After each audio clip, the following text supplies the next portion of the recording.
हे जखन ही रामा जनम लेलन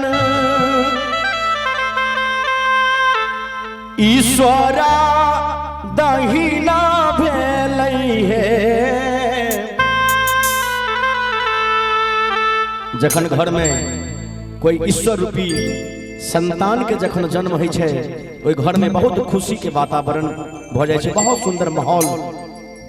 तहिना भगवान श्री रामचंद्र जी मर्यादा पुरुषोत्तम राजा दशरथ जी के यहाँ पर माता कौशल्या कोख से जन्म ले छथिन और जखने जन्म ले छथिन सगरो अवधपुरवासी सोहर मंगल गीत गावे छन, हरि कीर्तन गावे छन, बहुत खुशी छन।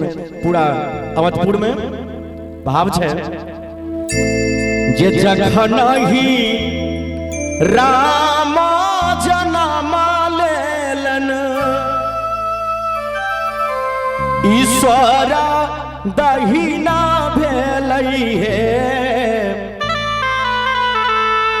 माई हे दुष्ट मरई हिया फाटी मित्र घर सोहर हे।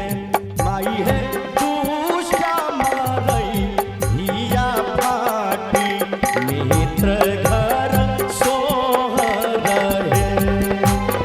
जखन ही राम जनम लेलन ईश्वरा दहिना भेलै हे। जखन ही राम जनम लेलन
अंत में सब आदमी ताली बजावे तार कहवे न जे माई है दुष्टा मारई हिया भारी पुत्र फल पाओ ला ला ला रे दुष्टा मारई हिया भारी नेत्र घर सोहर है माई है दुष्टा मारई हिया भारी नेत्र घर सोहर है माई है